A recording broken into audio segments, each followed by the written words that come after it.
I bought my house 4 years ago. It was a quiet, master-planned community managed by a 5-member HOA board.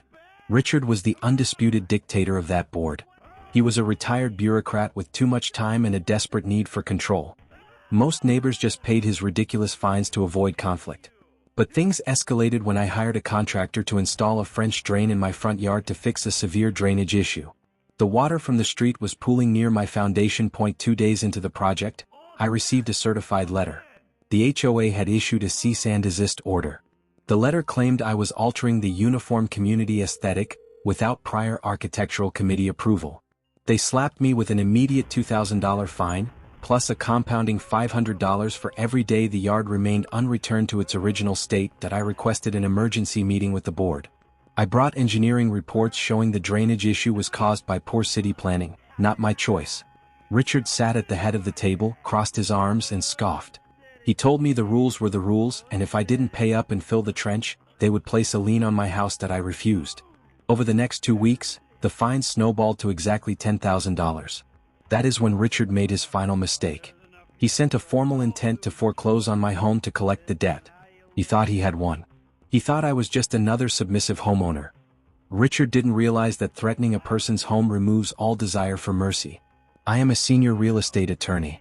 I deal with predatory property developers for breakfast.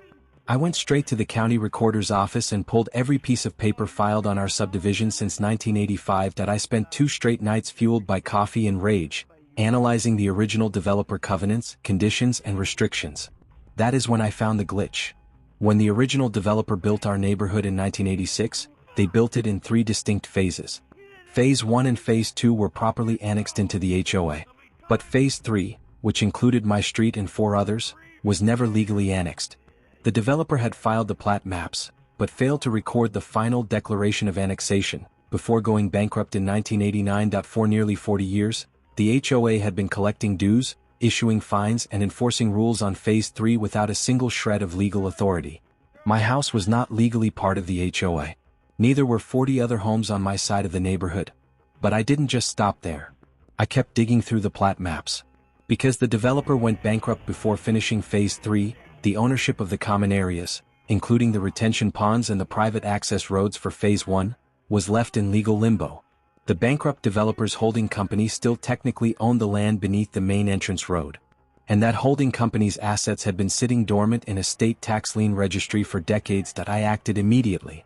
I quiet-titled the dormant holding company assets and paid the delinquent back taxes on the neighborhood's main entrance road parcel. The total cost to me was just under $4,000. By Friday morning, I legally owned the private road that Richard and the Phase 1 homeowners used to enter the subdivision. Next, I drafted a massive class action lawsuit on behalf of all 40 homeowners in Phase 3.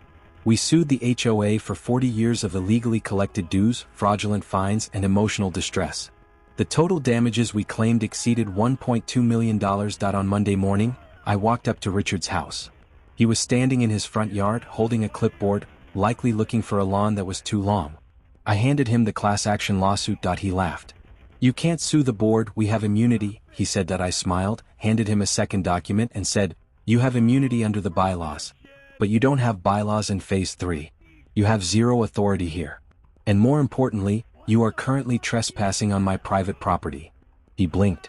"What are you talking about?" I pointed to the asphalt beneath his feet. "I bought the deed to this road from the state tax registry.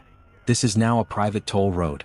As of noon today, my rates for Phase 1 board members are $500 per entry. If you drive your car on my road without paying, I will have it towed immediately."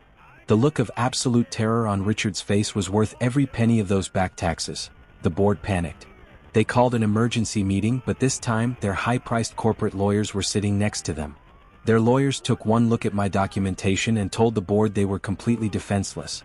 The HOA's insurance policy refused to cover the claim because the board had operated outside its legal geography for years. The settlement was swift and brutal. The HOA dropped the foreclosure and the $10,000 fine instantly. They were forced to refund every single dollar of dues collected from Phase 3 homeowners over the past decade, which completely drained the HOA's reserve funds. To pay off the remaining legal fees and settlement costs, the board had to levy a massive emergency assessment on Phase 1 homeowners, including Richard.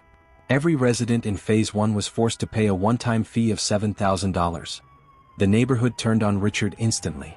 The very people who used to fear him forced him to resign from the board in disgrace. Facing massive social isolation and unable to afford the emergency assessment and his own rising debts, Richard put his house on the market 3 months later. As for me, I signed the road deed back over to the city to make it a public street, ensuring no one could ever weaponize it again. Phase 3 is now completely free of HOA oversight. Richard wanted a war over a lawn, and he ended up losing his home.